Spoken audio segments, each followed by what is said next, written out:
ఖమ్మం జిల్లాలో ఒక యువకుడు అదృశ్యమై శవమై కనిపించినటువంటి నేపథ్యంలో అతని మృతికి కారణం ఆత్మహత్య లేదా హత్య, అసలు అతని చావుకి కారణం ఏంటి, ఈ మిస్టరీ ఏంటి అనేది మనం పూర్తి స్థాయిలో విశ్లేషణ చేసుకుందాం. ప్రస్తుతం మనతో పాటున్నారు ప్రముఖ సామాజికవేత్త, ప్రముఖ రాజకీయ విశ్లేషకులు కృష్ణకుమారి గారు. మేడంతో మాట్లాడదాం. మేడం నమస్తే. మేడం నమస్తే.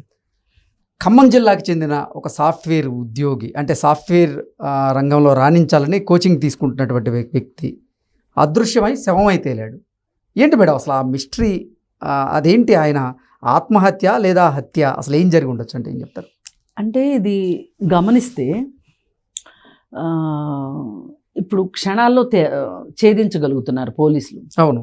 ఎందుకు ఛేదించగలుగుతున్నారంటే వాళ్ళ అత్యాధునిక పరికరాలు, అలాగే సీసీటీవీలు, లేకపోతే ఫోన్ విశ్లేషణ, ఎవరికి కాల్ చేశారు, ఎవరు వీళ్ళకి కాల్ చేశారు, ఏం జరిగింది అనే దాని విషయంలో చాలా త్వరగా ఒక నిర్ధారణకు రావడానికి ఆధునిక సాంకేతికత పోలీసులకు ఉపయోగపడుతుంది.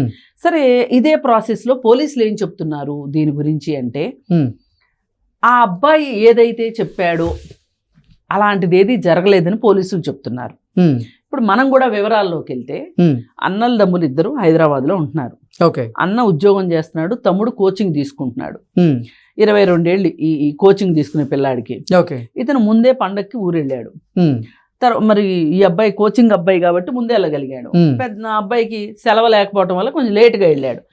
అయితే అన్నయ్య హైదరాబాద్ నుంచి వస్తున్నాడు, నేను బస్ స్టాండ్ దగ్గర నుంచి అన్నయ్యని ఎక్కించుకుని వస్తాను అని చెప్పి ఇంట్లో బయలుదేరాడు. బయలుదేరి కొంత దూరం వెళ్ళిన తర్వాత వాళ్ళ ఇంట్లో వాళ్ళకి ఫోన్ చేసి, నన్ను ఆటో ఢీ కొట్టింది నా బండిని అని వాళ్ళ ఇంట్లో వాళ్ళకి సమాచారం ఇచ్చాడు ఇంట్లో వాళ్ళకి. ఇచ్చి ఇంకా కొంచెం ముందుకు వెళ్ళిన తర్వాత చెరువు కట్ట దగ్గరకు వచ్చి ఆగి, కాలువ కట్ట అనుకుంటుంది, కాలువ కట్ట దగ్గర ఆగి వాళ్ళ అన్నయ్యకి ఒక వాయిస్ మెసేజ్ పెట్టాడు. ఏమనంటే, ఇక్కడ ఒక అమ్మాయిని హత్య చేస్తున్నారు, నేను ఆ అమ్మాయిని కాపాడుతున్నాను, ఆ అమ్మాయిని చంపేశారు, నన్ను కూడా చంపేయబోతున్నారు అని వాయిస్ మెసేజ్ పెట్టి ఫోన్ కట్ చేశాడు. కట్ చేసేసి తర్వాత చూస్తే మరి ఇంట్లో వాళ్ళకి భయం వేస్తుంది. ఇప్పుడు ఈ అబ్బాయి చెప్పుంటాడు కదా ఇంట్లో వాళ్ళకి, అందరూ కలిసి గబగబా ఆ కట్ట దగ్గరికి వచ్చారు. చూస్తే అక్కడ బైక్ ఉంది, కానీ అక్కడ ఏదో పెనుగులాట జరిగినట్లు కానీ ఏమీ ఆనవాళ్ళు ఏమీ దొరకకపోతే ఈ అబ్బాయి ఏమై ఉంటాడు అని చెప్పి పేరెంట్స్ దగ్గర నుంచి మిస్సింగ్ కంప్లైంట్ తీసుకుని గాలించడం మొదలెట్టారు. కొణిజర్లో ఏదో తనిఖీల్లో ఏదో ఒక చోట ఈ శవం దొరికింది ఈ అబ్బాయిని. అయితే ఇంట్లో వాళ్ళు ఏమనుకున్నారు, ఈ అబ్బాయిని ఎవరో నిజంగానే చంపేశారు అని ఆ తల్లిదండ్రులు, ఊర్లో వాళ్ళు అందరూ కలిసి ఈ హత్య ఎలా జరిగిందో తేల్చాలి అని చెప్పి ధర్నా చేయడం మొదలెట్టారు రోడ్డు మీద ఆ శవంతో. అయితే ఇప్పుడు పోలీసులు ఏం చెప్తున్నారు, అసలు ఇలాంటి జరగలేదు అంటున్నారు. అంటే ఒక ఆటోలో ఒక అమ్మాయిని కిడ్నాప్ చేయడం కావచ్చు, ఈ అబ్బాయి ఒక్కడే ఈ సీసీ కెమెరాలో కనిపించినట్లుగా ఒక్కడే వచ్చినట్టు బైక్ వేసుకుని, ఆ కట్ట మీద అయితే సీసీ కెమెరాలు లేవు, ఆ వచ్చే మార్గమే వాళ్ళు గమనించి చెప్పారు. దూకింది అయితే చూడలే వాళ్ళు కూడా. అయితే మరి చెరువులో పడ్డాడు కాబట్టి ఇక దూకాడనే అనుకుంటారు కదా ఎవరైనా. అయితే ఇప్పుడు వాళ్ళు ఆ మాట చెప్పడానికి ఇంకొక కీలకమైన అంశం ఏంటంటే, ఇప్పుడు ఒక ఆటోలో ఒక అమ్మాయిని తీసుకుని రావాలి అంటే ఆ కట్ట మీదకి వచ్చే దారిలో సీసీ కెమెరాలు ఉంటాయి కదా, ఎక్కడా అలాంటిది ఏమీ జరగలేదు. ఇంకొకటి ఏంటి అంటే, ఏ అమ్మాయి అదృశ్యమైనట్లుగా కంప్లైంట్ లేదు. ఇప్పుడు అతను చెప్తున్నట్లుగా ఒక అమ్మాయిని ఎవరో చంపుతున్నారు అని చెప్పేది. అయితే దీంట్లో ఇప్పుడు వాళ్ళ అమ్మ వాళ్ళకి ఆటో ఢీ కొట్టింది అని చెప్పకుండా ఈ వాయిస్ మెసేజ్ మాత్రమే పెట్టున్నా మనకు డౌట్ వచ్చేది కాదు. అంటే తల్లిదండ్రులకేమో ఒకలాగా పెట్టారు, ఒకలాంటి సమాచారం ఉంది, అన్నయ్యకేమో ఇంకోలాంటి సమాచారం ఉంది. దీన్ని బట్టి అర్థమైంది ఏంటంటే మనకి ఇతను ఆత్మహత్య చేసుకున్నాడు. ఎందుకు మేడం, కారణం ఏముంటది? ఇప్పుడు చూస్తున్నాడు హైదరాబాద్లో నేర్చుకుంటున్నాడు కంప్యూటర్ కోర్సులు, అది నేర్చుకోవటం ఇష్టం లేకపోయి ఉండొచ్చు, ఆ ఉద్యోగం చెయ్యాలి అనే ఒక ఇష్టం లేకపోయి ఉండొచ్చు. పైగా తల్లిదండ్రులు కూడా తక్కువళ్ళు కాదండి. అంటే పిల్లలు మంచోళ్ళని కాదు నా ఉద్దేశం. ఇక్కడ ఏం చెప్తారంటే, ఈ వయసు అప్పుడు అన్నయ్య ఇలా నేర్చుకున్నాడు, అన్నయ్య ఇలా ఉన్నాడు, నువ్వు చూడు అని ఈ అబ్బాయికి చెప్పి వాళ్ళు పాపం ఏంటంటే ఒక ఎగ్జాంపుల్గా చెప్పి ఈ అబ్బాయిలో ఒక ఉత్సాహాన్ని నింపటానికో లేకపోతే ఈ అబ్బాయిని ఒక ఉద్యోగం వైపు వెళ్ళేలా మోటివేట్ చేయడానికి తల్లిదండ్రులు చెప్పుండొచ్చు. నేను వాళ్ళని కూడా తప్పు పట్టను. కానీ ఎక్కడ తప్పు పడతాను అంటే అసలు ఈ అబ్బాయికి అది ఇష్టం ఉందా లేదా అని తెలుసుకోవాలి. ఉద్యోగం అంటే సాఫ్ట్వేర్ ఒక్కటే కాదు కదా, సాఫ్ట్వేర్ ఒకటే కాదు, అతని ఇంట్రెస్ట్ ఎక్కడుందో తెలియదు కదా. అది ఆలోచించి ఈ అబ్బాయి ఆ ఇంట్రెస్ట్ ప్రకారం ఈ అబ్బాయిని ఫీడ్ చేయగలిగే ఆర్థిక పరిస్థితి ఉందో లేదో తెలియదు. బహుశా ఇప్పుడే అన్న ఉద్యోగం చేస్తుంటే అన్న దగ్గర ఉంటున్నాడు అంటే ఈ తమ్ముడికి నేర్పించే ఫీజుల దగ్గర నుంచి ఆ అబ్బాయి తిండి ఖర్చుల దగ్గర నుంచి అన్నీ అన్నే భరిస్తున్నాడు అయి ఉండాలి ఖచ్చితంగా. ఎగ్జాక్ట్లీ. అంటే ఈ ఆర్థిక సమస్యలు, అలాగే ఇప్పుడు యువతకి ఏమైపోతుంది అంటే ఈ పని చేసేవాళ్ళని లేదు, ఆ పని చేసేవాళ్ళని లేదు, వీళ్ళని లేదు, వాళ్ళని లేదు, గంజాయి అలవాటు అవుతుంది. వీళ్ళు అది తీసుకున్నప్పుడు ఒక ఇమాజినరీ వరల్డ్లోకి వెళ్తున్నారు. వాళ్ళు కావాలనుకున్న ఊహల్లోకి వాళ్ళు వెళ్తున్నారు. కాసేపు అక్కడ ఊహల్లో, ఇప్పుడు డ్రగ్స్తో కూడా జరిగేది అదే కదా, ఒక ఊహాలోకంలోకి వెళ్తారు, చాలా బాగున్నట్టు అనిపిస్తుంది. కానీ కాసేపటికి ఆ మత్తు దిగిపోయిన తర్వాత వాస్తవం చాలా భయంకరంగా ఉంటుంది. మామూలుగా దేని నుంచి అయితే వాళ్ళు బయటపడాలని ఇవన్నీ చేస్తారో అక్కడే ఉంటారు వాళ్ళు. మరి ఇది ఈ కాంట్రడిక్షన్ని తట్టుకోలేక ఖచ్చితంగా 18 సంవత్సరాలు 24 సంవత్సరాలు మధ్యకాలం పిల్లలకి చాలా ఒక రకమైన సందిగ్ధావస్థ అని చెప్పుకోవచ్చు మనం. మామూలుగా టీనేజ్ గురించి అప్పుడుండే కొన్ని సమస్యలు ఉంటాయి, టీనేజ్లో ఉండేవి. కానీ ఇది అసలు జీవితంలో నేను సెటిల్ అవుతానా లేదా, నేను చదువుకున్న చదువు నాకు పనికొస్తా పనికిరాదా, పైగా ఇంట్లో వాళ్ళ విషయాలు, ఇప్పుడు ఎవరి మీద డిపెండ్ అయితే వాళ్ళు నీ కోసం ఇంత చేస్తున్నావు, నేను ఈ అవకాశమే నీకు ఇచ్చేది, ఇదే చివరి అవకాశము, ఇలా మాట్లాడడం. వాళ్ళని కూడా మనం తప్పు పట్టలేము. కానీ దాన్ని వీళ్ళు మోటివేట్ చేసుకొని వీళ్ళు స్థిరపడడానికి వాటిని ఉపయోగించుకుంటే అది వేరేగా ఉంటుంది. కానీ కొంతమంది అలా వాడుకోలేరు. ఈ వయసులో చాలామంది పిల్లలు ఆత్మహత్యలకు పాల్పడుతూ ఉంటారు. ఇప్పుడు IIITలో కానీ IITలో కానీ చేరిన పిల్లలు ఉంటారు చూడండి. వాళ్ళకి ఏంటంటే ఇంట్లో రేపొద్దున వీళ్ళు మోయవలసిన భారం ఉంటుంది. ఈ కోర్సు నేను కంప్లీట్ చేయాలి, ఇది అయిన తర్వాత నేను జీవితంలో స్థిరపడాలి, తల్లిదండ్రులను చూసుకోవాలి అనే ఒక రైట్ వేలో ఆ మోటివేషన్ పనిచేస్తేనేమో వాళ్ళు రైట్ వేలో వెళ్తారు.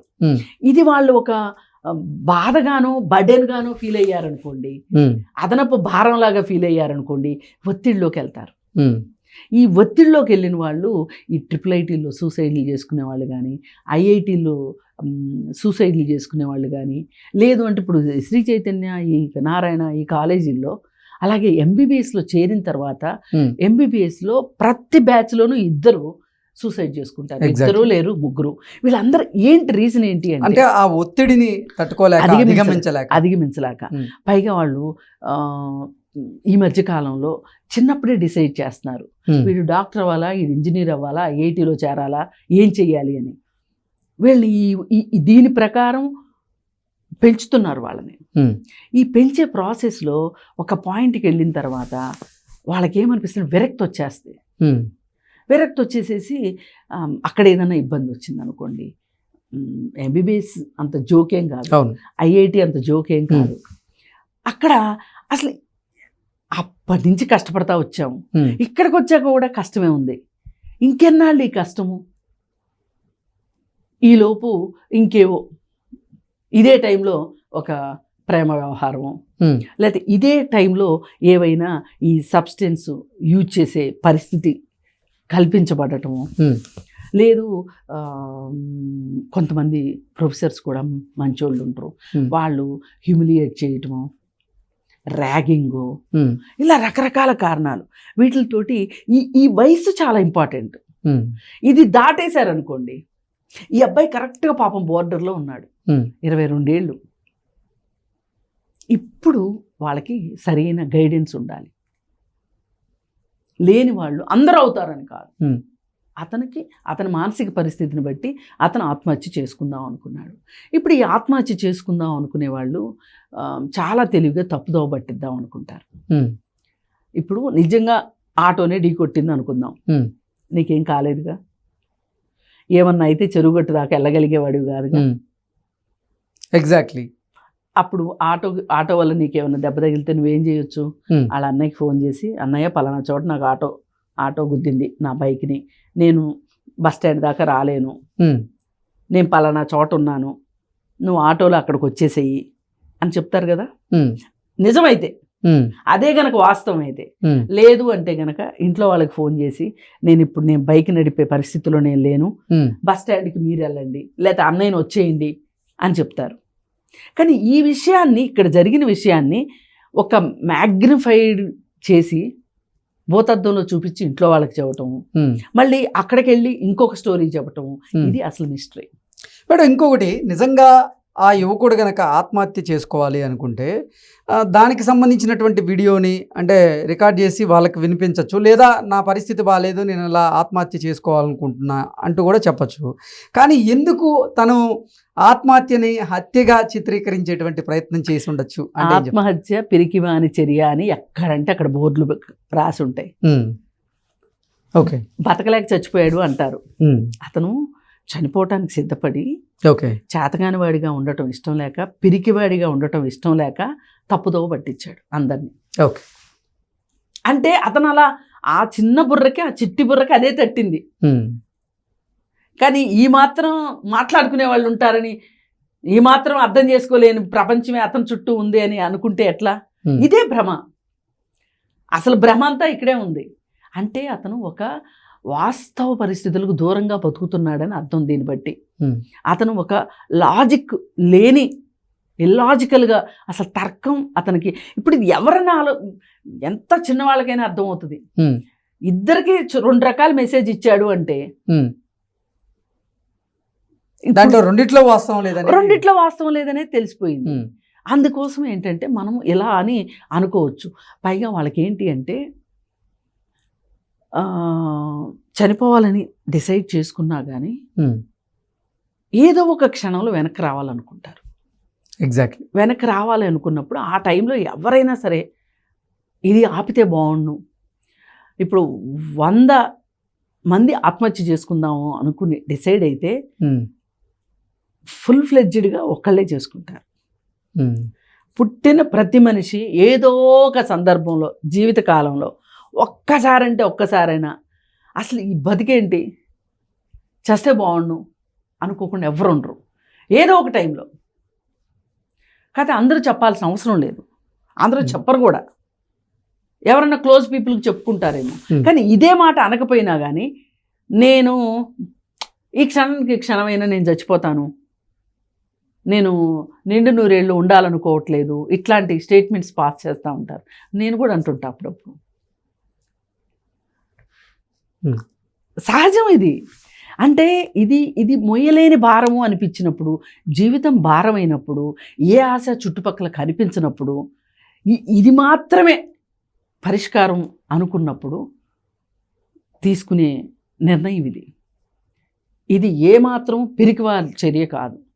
బతకటం కంటే చావటానికి ఎక్కువ ధైర్యం కావాలి. ఏ రోజైతే వాళ్ళ పరిస్థితి నుంచి వాళ్ళకి కన్నీరు రాదో,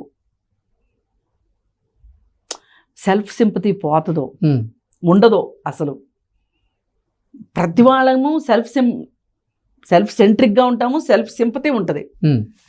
నాకే ఈ కష్టం ఎందుకు వచ్చింది అని ఆలోచిస్తాం, ఏడ్చుకుంటాం, కన్నీళ్ళు వచ్చేస్తాయి. అంటే కన్నీళ్ళు కూడా రానంత బండబారిన పరిస్థితిలోనే ఆత్మహత్యకి సిద్ధం అవుతారు. అదేదో ఆ క్షణికావేశంలో ఆత్మహత్య చేసుకున్నారనేది ఒట్టి మాట. ఎప్పటి నుంచో ప్లానింగ్ ఉంటుంది.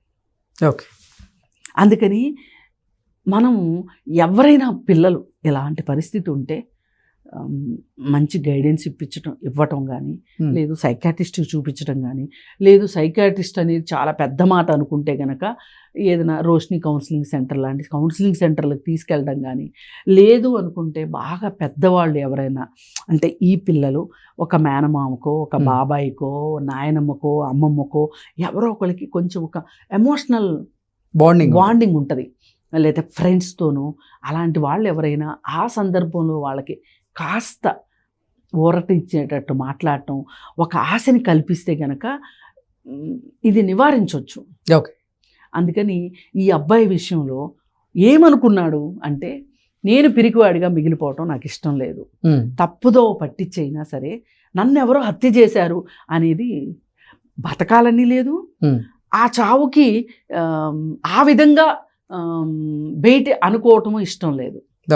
అందుకని ఇలా జరిగిందని నేను బలంగా, అంటే చాలా కేసులు చూసిన తర్వాత బలంగా అనిపిస్తుంది. Okay madam, thank you so much. Thank you.